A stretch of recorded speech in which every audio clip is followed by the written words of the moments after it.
Hello, it's Reverend Crystal from I Do Wedding Officiant Training, and I wanted to share with you a really quick and very crazy easy tip for being able to customize a ceremony.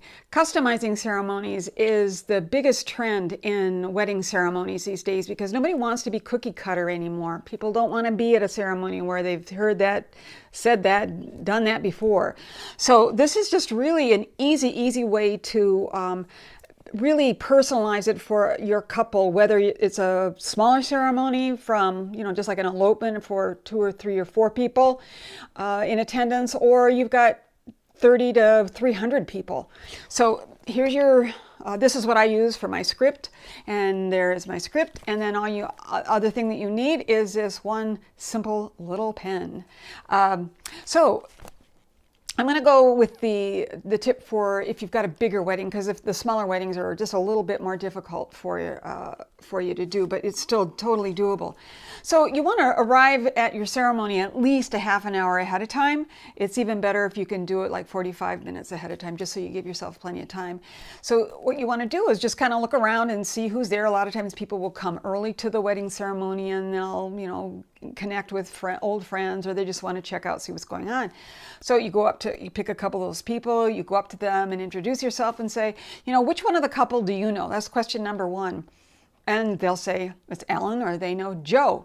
And then you'll ask them the second big question, which is, can you tell me one thing that helps me to understand what a wonderful person Alan is? They may think a little bit, they may have something that comes right off the top of their head, but usually what happens is that they get on a roll and they don't just tell you one word, they'll tell you several. So you just want to take notes and put that on. I always put it at the very top of my ceremony, my first page, because that's where I'm going to use it, is on the first page. Now you might decide that you want to use it someplace else, but that's where I put it. And you want to ask the same question of 4 or 5 people so that you can get enough about, people that also know Alan and they also know Joe, so you get stuff about both of them.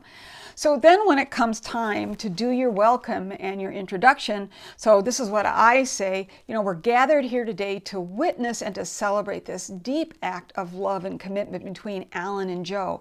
So here we have 2 people. Alan, who is a wonderful, warm, loving, kind person who volunteers at animal shelters and makes sure that his friends always have, that they know that he always has their back. And then we're joining Alan with Joe, and Joe is the kind of person who has a lilt to his walk and can always make Alan laugh. And so this is that day where we are going to celebrate what's brought them together and how they're going to dedicate themselves to each other's well-being and happiness as life mates and as partners. So that's a very simple way that invites in the guests who gave you those words. It surprises Alan and Joe because they didn't know that you were going to do something like that.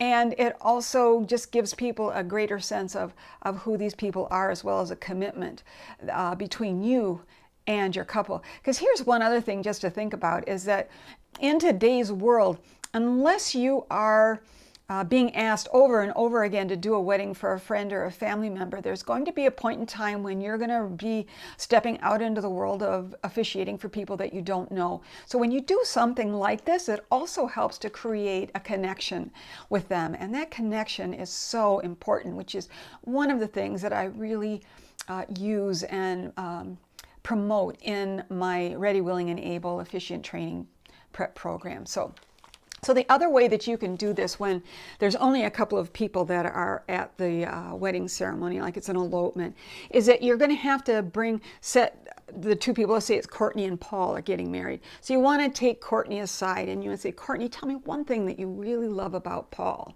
And then she'll tell you something about him. And then you take Paul aside just very briefly and say, Paul, tell me one thing about Courtney that you really, really like. And so when it comes time to do your introduction of we're gathered here today and we're witnessing and celebrating the love that the 2 of you have found.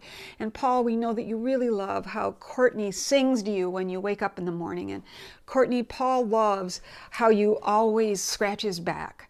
Something like that, just something that's personal and helps to personalize that ceremony. And it will help those people to always remember who you are, because they are always going to know that you're the one who married them.